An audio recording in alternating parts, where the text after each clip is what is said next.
liked none. Do you have anything else? How about these two boxes? Matilda looked, but found nothing in the first box. But when she opened the second one, in it lay the most beautiful set of diamonds Matilda had ever seen. She carefully lifted them onto her neck and was delighted at her reflection. What would it be fine if I could have just this? Oh, of course. Matilda was elated, thanked Jean, and hurried on home. On the night of the ball, Matilda was a complete success.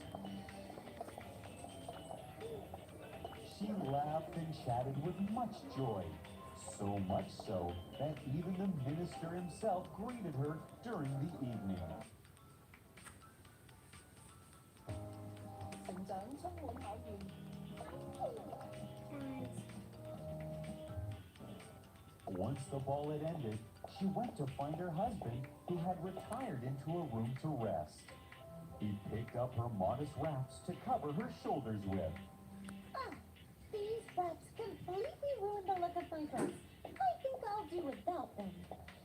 Poor Victor followed his wife into the street. That night seemed to be an unlucky one, as no cab seemed available.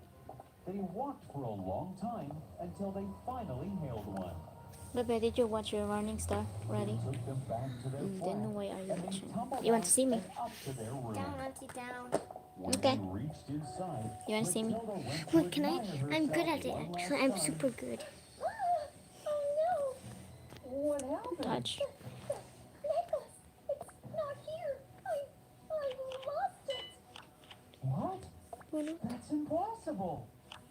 Did you wear it before leaving? Of course I did! I also remember feeling it while talking to the minister. Oh, what about the cab? Did you get its number? I did not. Victor was crestfallen. It was already 4 o'clock in the morning. Fine. I'll go back the way we came and search the streets. What is current in case you amount? dropped it. How much they think And you will so get? he left, Yeah. leaving Matilda alone as she sat there completely blank. After some hours, Victor returned sadly as he had found nothing. He told his wife to write to Jean.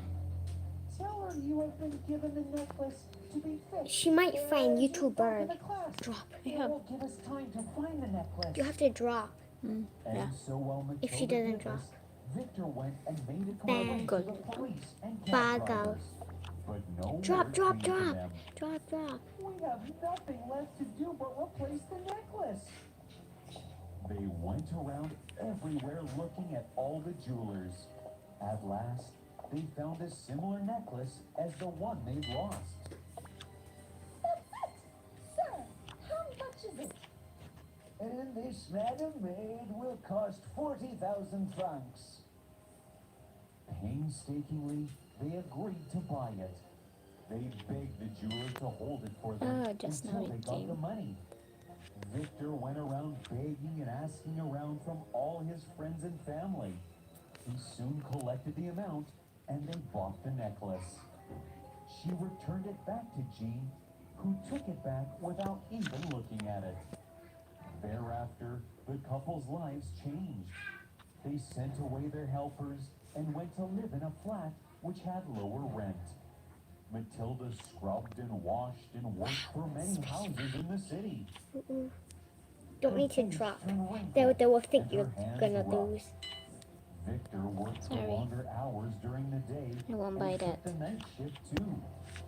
After 10 whole years of slogging, they had finally paid off their debt. Can I But see? how changed they both were. How terrible my hands look now! And my beautiful hair! And the streaks of gray in it. Think of them as streaks of silver, dear, Baby, don't for watch the me. hard work we've done.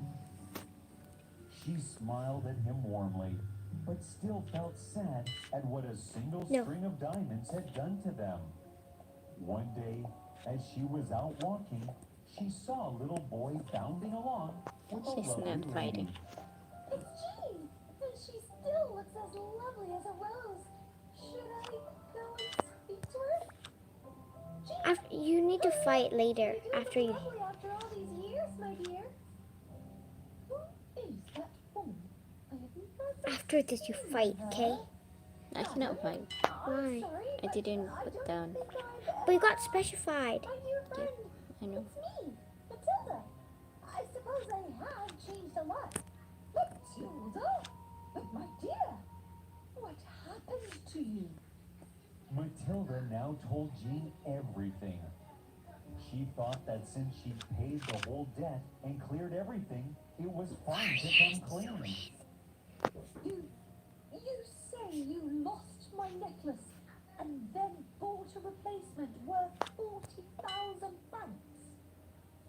Yes, I'm sorry to have lost it in the first place. Oh, Matilda, why didn't you tell me the truth sooner? That necklace wasn't even worth 200 francs. How is that possible? It was exquisitely beautiful. But it was a fake. It was a necklace made out of plain cut-colored glass. And thus, poor Matilda had learned her lesson. If she had only been content Oh my with what she God. had and had counted her blessings, then maybe she wouldn't have gone through so much trouble. How foolish I have been. I had such a decent house with a loving husband. Why didn't I see that earlier? My dear Matilda, I'm home. What's for lunch? Oh, and I bought you these flowers. I hope you like them. They're lovely. For lunch, I thought we'd have King! You could put another king. Why? There was another king already. See, no more. Would be No lovely. chance. So you're gonna throw it. Yep. King 22. Wait.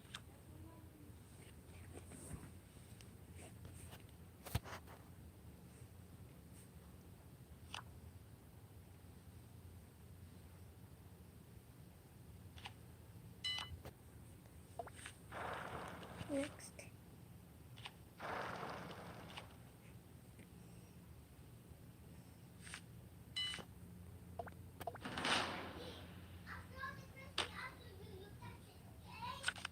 Closer.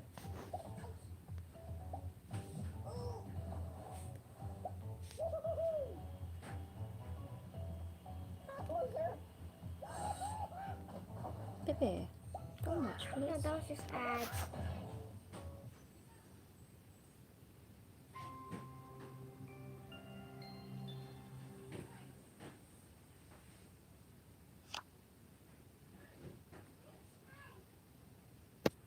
We don't have Once table. upon a time, in a little town called It's finished already? Anapotania, lived a baker named Finn.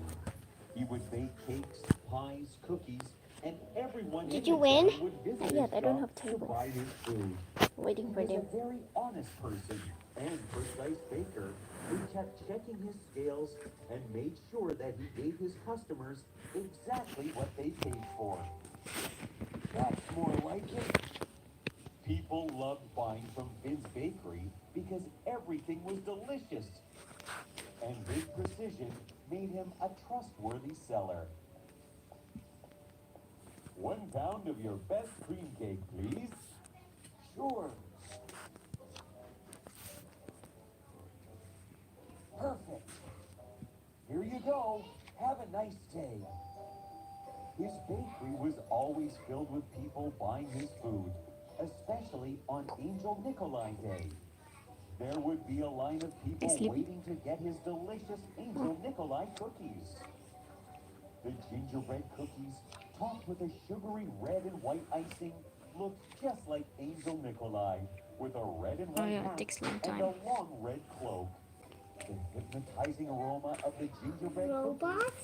spread throughout the town, drawing people to his bakery. Yummy. That Angel Nikolai Day morning, as the doors to the bakery opened, people began to walk in to get their cookies. Oh, I am so excited to get a batch of those amazing cookies. Yes, they are so good. I can't wait for my turn. I'm going to buy a whole dozen. Come on, let's go. People from all over the town flocked to Finn's bakery to pick up a batch of his famous Angel Nikolai cookies. But it was one particular customer that would change Finn's fate forever. Excuse me, sir. Yes? Huh? Excuse me, down here. Oh, Down here? forgive me, miss. It's actually I a did not kid. see you there. Oh, what can I get you? I would like a dozen of your Angel Nikolai cookies, please. Coming right up. Finn took I the like- tray I and like that picked up accent. 12 Yeah, me cookies and placed them in the box. He packed up the box and handed it over to the little girl. Excuse me. I had asked for a dozen, but you gave me only 12 cookies. Yes, because a dozen means 12. But Is it correct? my mummy Yes, 12. told me it is 13. That's on 12. What? Give me one more. The girl said it's Sorry, 13. kid. The girl I in the always video. give customers Huh. exactly what they paid for. 12 is Nothing more, dozen. nothing less. I know. But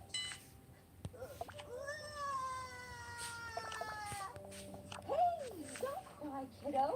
It's gonna be just fine. Why don't you just give her one? Everyone knows a dozen is 12, so I gave her 12. Now I say a dozen is 13. Won't you give the little girl one just to make her happy? No, I cannot. Then, Mr. Finn Baker, you may be an honest man, but your heart is small. You will fall, and you will mount, and that is when you will learn how to count. Saying this, she stormed out of the bakery, followed by the little girl. Huh, that was strange. From that day on, everything began to go wrong. The bread rose too much, and the pies he made were too sour. Oh my, this cake is so chewy. Yeah, and my cookie is not baked properly. I'm never coming back here. Soon people noticed how bad his food had become and slowly stopped going to his shop. He went from one of the most successful bakers in the town to a shop that nobody went to. What do I do? That lady has cast an enchantment on me. Finn went on with it for days, selling less and baking less. People rarely came to get food from his bakery now, and at the end of the day, he would go home sad. A year had passed, and it was days before the Angel Nikolai Day, when Finn found himself sitting in his bakery all alone, with nobody to buy his precious Angel Nikolai cookies. That night, sad and dejected, he closed his shop, went home, and slept. Almost done. Huh? How did this burn again? Oh, Angel Nikolai, help me! Just as he said that, he found himself in a room filled with children, and in the midst of the crowd sat Angel Nikolai, handing out presents to them. No matter how many presents he handed out, the pile of gifts never seemed to lessen. If anything, they doubled in number. Wow! Do you think you can win? Giving I seems don't know. such a joyous feeling. Everyone looks so happy. See what I got? Wow, huh? How did this happen? Finn found himself as a young boy standing in awe when Angel Nikolai handed over a gift to him. It was one of his own famous Angel Nikolai cookies. Thank you, Ace. It's you! Yes, Finn, it's me. Evanora, I think you have learned what you need to. Now you shall wake, for good food you will bake, and with every cookie people's hearts will merry make. He woke up with a start as the moonlight shone through the curtains, and he sat there thinking, I have always been one to give my customers exactly what they pay for. But why not more? It's such a good feeling to give. It spreads so much It's right. joy. It's right. On Angel Nikolai Day, at the break of dawn, Finn went to the bakery and began to make the cookies, putting together all his ingredients with a big grin on his face. He rolled up the gingerbread dough and cut up the pieces with a mold, and soon they were baked. And now, the icing. He spread the red and white icing over the cookies and made them look exactly like Angel Nikolai. He was very happy with the cookies, which looked better than any that he had made before. Can you tell how good it looks? These look fantastic. Just as he was done, Evanora walked in and went straight up to him. I would like a dozen Angel Nikolai cookies, please. Seeing Evanora in the bakery, he smiled and immediately counted 12 cookies and one more, then handed it over to Evanora. Here you go. From now on, in my bakery, a dozen is 13. You have learned to count well. You will surely be rewarded for your generosity. Saying this, she thanked the baker and walked out of the door. And what she had foretold was indeed true, as the news that Finn counted 13 as a dozen spread quickly, and people from How all come you over the keep on town running? rushed to get a dozen of his delicious cookies. I want a dozen. Me too! Me too. And soon he became so wealthy that he decided to give food to the poor every weekend for free, which drew more and more people from the town and around to buy food from his bakery, thus learning that honesty and generosity are important to spread the spirit of joy in the world.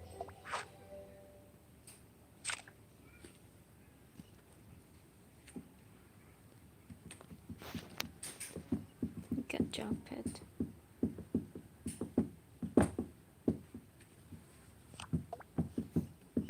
Shh.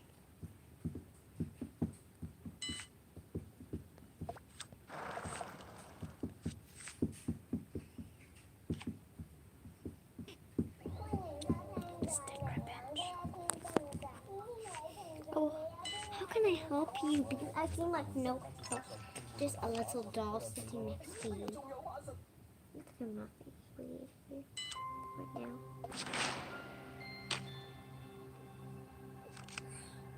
Once upon a time, two fairies came. It's like I'm like nothing but to you, just a doll sitting next to you. It's just, you can just look The at it, magic pencil. enjoy it. You win? I have Once 200 upon a coins time, now. There was This a is small final. town Oh my god, called this is Cloudy. final. And in Cloudy, This is there final. lived a brilliant artist by the name of Albert. Albert was so good at his work that many times people mistook his paintings for real objects. He painted portraits of rich people in his town and earned well. He would carry his canvas everywhere and randomly choose a place and start sketching. He was a brilliant sketcher. He would sketch sunsets, fruits, and human portraits and make them all look very real. But since it was a small town, there were only so many paintings he could make. Over the time, he began to struggle to find work. The river where Albert usually went to paint the sunset stood a beautiful tree. Albert loved that tree. He had painted that very tree in his Oh, I canvas think she's so gonna many win. times, and yet he never got bored of it. He talked to the tree as if it were human. Oh, come on, tree. Ruffle your leaves a little. 430? You know, sometimes it feels like you can hear me. But Albert didn't know that there was someone on the tree who did Will hear you him fight? and loved his drawings. It was Pickle, Fold. the pixie. That tree was home to Pickle. She was very shy and loved the green, dense leaves that kept her cool and safe. Who? Is it a fairy? I do wish you could hear me through and help me out, you know? There is no work in this town now. I can leave and go to another town, but this is where my home is. I can't leave this place. But I guess I will have to do that now. All I know is how to paint. And if there aren't enough buyers for my paintings here, then I think I will have she to win. shift to another town. 41. She's also 41. You lose. After Albert left, Pickle looked sad. You win. Oh, I don't want him to go. I love his paintings. He was such a nice